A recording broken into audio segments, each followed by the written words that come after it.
Hey everybody, Jay Weidner here. Back reading from A Monument to the End of Time. Hit like and subscribe and all that other stuff. We are in chapter 10, Starbirth Bardo and the Path of Return. This is section 2, The Sky Was Born with You, Orion. The question remains, if the enclosure of Tahuti is the pyramid complex itself, and the shrines of the secret chambers are the stellar alignments and geometric resonant points on the Giza Plateau, then how can this information be found in a flint box in a storeroom in Heliopolis? Several authors, excuse me, have suggested that the answer is perhaps a symmetry set of geometric solids, a primitive model of Buckminster Fuller's icosahedron Earth grid. From our investigation, it seems more likely to have been the precious stone and the astronomical and practical instructions needed to make it work. And this does make sense. The monuments on Giza were there for all to see, no secret there. But how to use them was the secret that could be coded into a text and stored with a few models in a flint box. Given that the, quote, book of coming forth into the light, unquote, the core of the pyramid text, appeared near the end of the fifth dynasty, maybe Sahu Ra, the eldest of the royal triplets, did indeed find that flint box with the secret manual, operating manual, for the Soul Star place. The pyramid texts, mankind's oldest religious writings, were carved on the internal walls of one of the fifth dynasty pyramid and four more from the sixth dynasty. Frozen like an ant in amber, these inscriptions record the definitive expression of an ancient star religion, whose beliefs included the translation of the dead king into a star in the constellation of Orion. Even the Victorian Egyptologists, with their Christian and solar bias, agreed that the pyramid texts had a greater antiquity than the fifth dynasty. Gaston Maspero, their original discoverer and translator, thought that the greater part were originally written during the prehistoric period of Egypt, quote, that is, at least before about 3300 BC. Professor R.T. Rundle, who had a great respect for the pyramid texts, notes that the rising of Orion in the southern sky after the time of its invisibility is the sign Osiris has been transformed into a living soul. Remember, the ability to mark this moment is one of the major design factors involved in the overall plan of the monument at Giza. This line, indicated by the 26.5-degree angle north of east, points to the summer solstice sunrise at the time of Orion's return. It also runs to Bethlehem. The texts themselves are quite clear on this. Quote, behold, he has come as Orion. Behold, Osiris has come as Orion. O king, the sky conceives you with Orion. The dawn light bears you with Orion. You will regularly ascend with Orion. From the eastern regions of the sky, you will be regular to ascend with Orion in the western region of the sky, unquote. Quote, O king, you are the great star, the companion of Orion, who traverses the sky with Orion, who navigates the Duat, the netherworld with Osiris.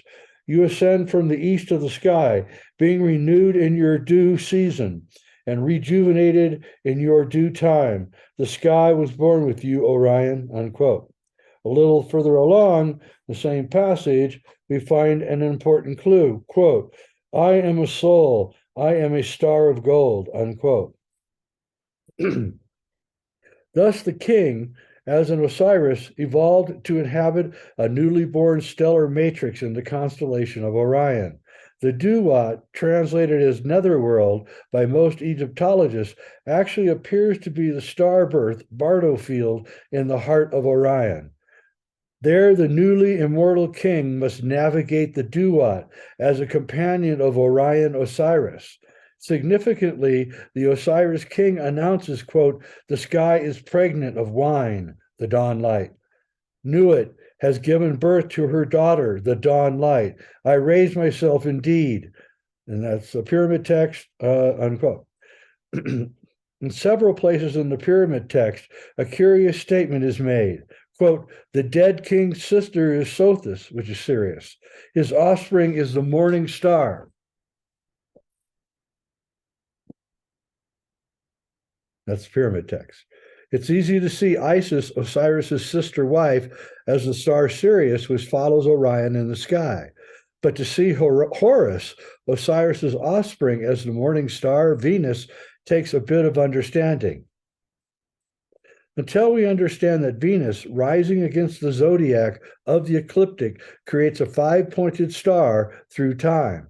This symbol, a star made of 5 lines drawn from a common center towards the points in the zodiac of Venus's rising, covers the ceiling of Unos's pyramid, where the earliest pyramid text is inscribed. Horus, the son of Osiris, was the prototype of the earthly king. The Egyptian pharaohs ruled in his name. As such, the symbol of Horus preserves the idea of transcendence and the possibility of stellar evolution. Again, the pyramid texts give a flavor of this. Quote, and Har-Sopad has come forth from you as Horus, who's still in Sothis, Isis, and he protects you in his name of Horus, the son who protects the father, unquote. Har-Sopad, or Horus, who is the morning star, is depicted as a hawk-headed human with a Nuit star in a circle above his head.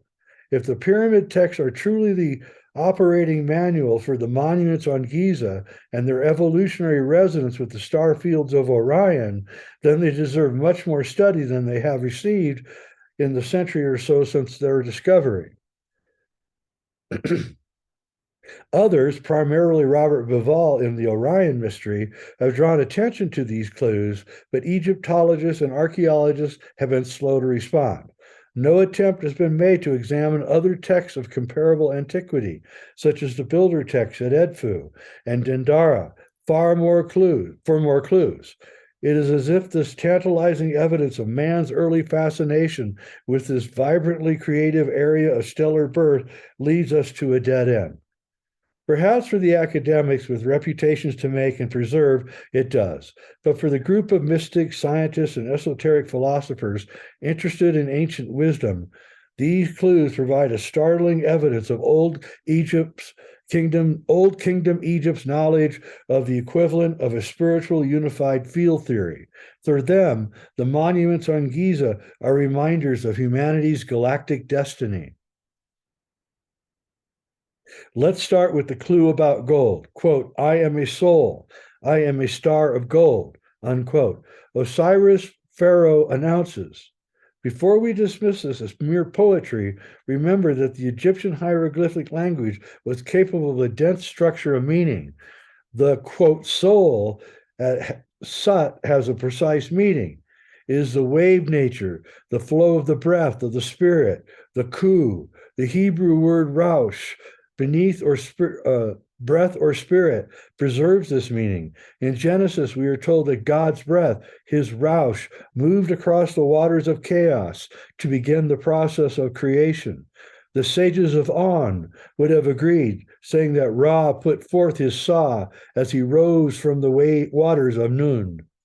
Therefore, the king is declaring that he has entered the state of being called soul, a state where the flow of spirit is self-sustaining, self-referencing, and self-aware. To be a soul is to have the possibility of immortality. He reinforces this by declaring that he has become a star of gold. This has a very precise meaning. One of the deepest held secrets of the Egyptian mysteries was how to arrange the Nuit star, 5 lines pointing out from a common center into an uninterlocked pentagram, the same 5 lines crossing around the common center to create an infinite nest of 5 ratios. To the Egyptian sages, this symbolized the embedding of cosmic evolution, the Horus current, into biological evolution. I'll show you the star in Nuit here, 5-pointed star.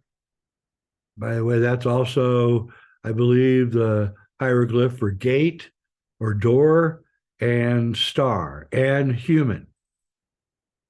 Human, star, and gate. Think about that. And indeed, the pentagonal array is a constant in nature, appearing in everything from the petals on a flower to the bipedal symmetry of the human form. The Pythagoreans claimed that the pentagram was the perfect symbol of humanity, and that its extension into space, the Gnostic light in extension, the dodecahedron, was the ultimate symbol of spirit. Just as the pentagram is a nest of phi ratio recursion, gold, by its atomic geometry, is the most fractally recursive element.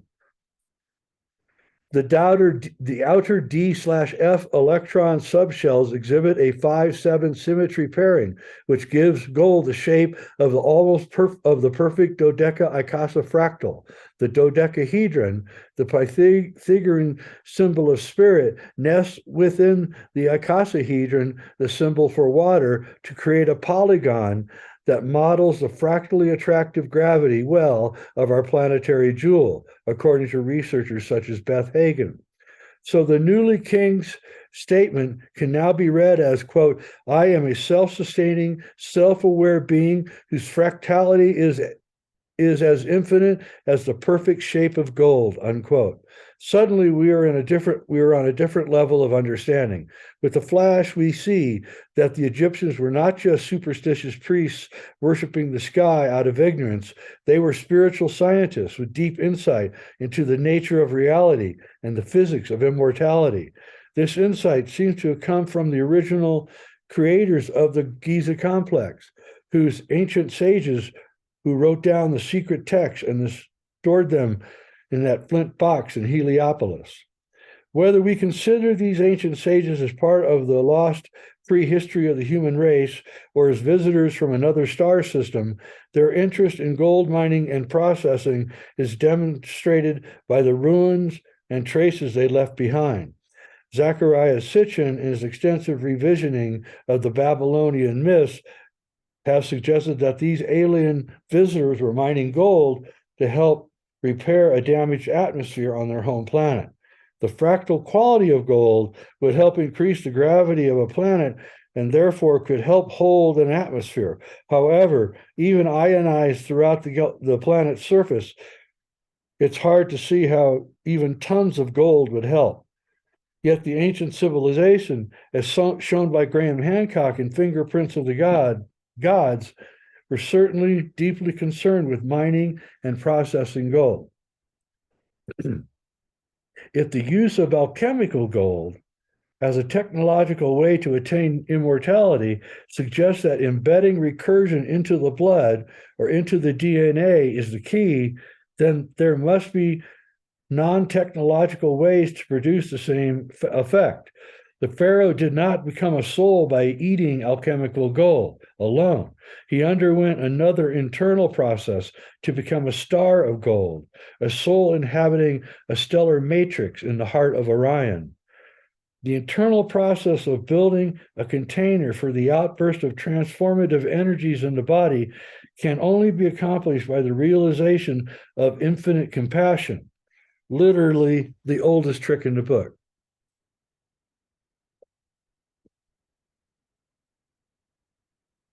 Work by Lee Santala and Isaac Bentoff, Kundalini, Psychosis or Transcendence, has shown that the onset of neural conductivity, the tantric Kundalini, is meditated by the sonic entrainment of the heart's rhythm.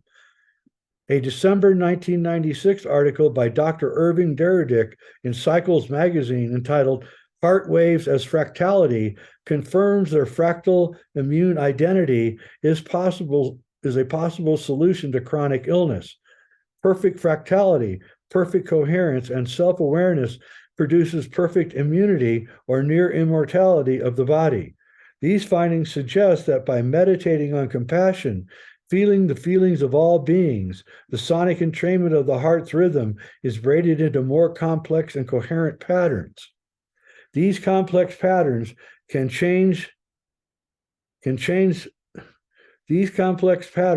then contain the superconductive neural charge of Kundalini onset and use this higher charge energy flow to braid a new being, the state of inhabiting a soul. This soul charge can then be used to open the magnetic wormhole to the star fields in Orion, or it can be used to create a diamond imperishable body for use as a teaching vehicle down here on Earth.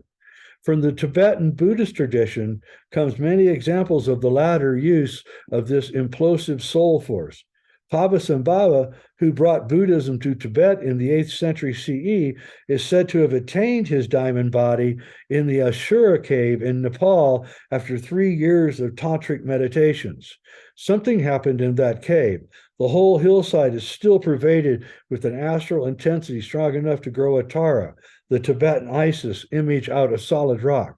Pabasambhava himself demonstrated the power of this transformation by melting the rock of the cave wall and pressing his hand into it like Clark Gable in wet cement on Hollywood Boulevard. The pharaoh then, as he began his journey to the star fields, should be seen as a kind of bodhisattva, an enlightened being making a leap of evolution. The pharaoh would, in theory, have completed the tantric type compassion realization, and then perhaps used a trace of alchemical gold to crystallize the process. Done properly, this would result in an enlightened being capable of compassionately inhabiting a newly born star. Carried to its end, the implications of this belief system suggest that our own star, the sun, is also inhabited by a vast, compassionate, and enlightened being. From this perspective, it's easy to understand the solar influence on Egyptian religion. Even Akhenaten's insistence on worshiping the sun's physical body, the Aton, as the only source of divinity makes sense as a way of establishing and strengthening a direct communication with that vast, compassionate being whose star body is our sun.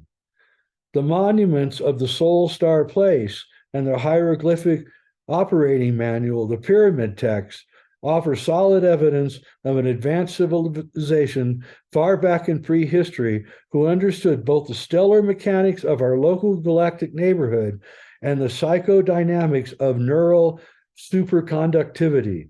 This alone should make us sit up and take notice.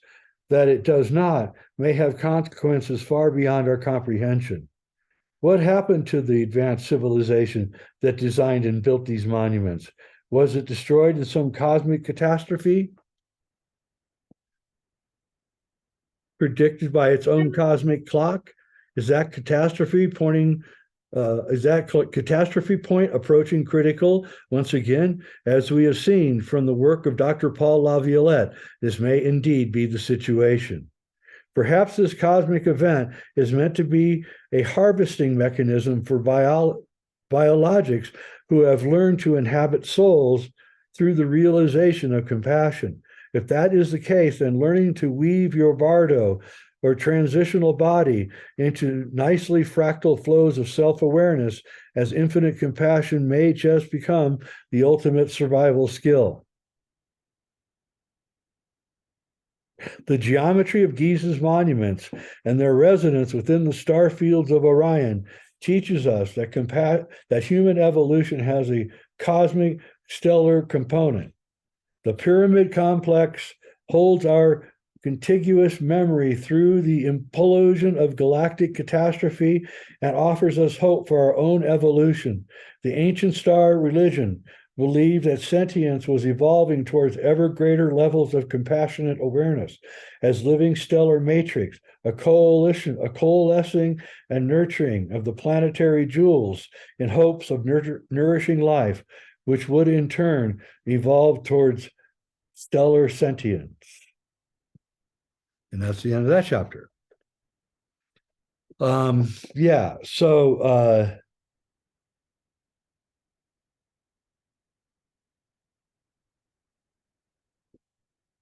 So the Egyptians built their pyramid complex to emulate the belt stars of Orion, and Orion has most star-making stellar material in our local galactic neighborhood. So somehow did the Egyptians know this, and then create this star soul religion? Or is it really truly what we are? Is each human being the seed of a star, a potential seed of a star? Is that what's really going on here? I don't know. We'll find out. Anyway, thanks for watching. I'm Jay Weidner. This has been Reality Check, reading from A Monument to the End of Time. The chapter or the section is The Sky Was Born with You, Orion. Thank you very much for watching.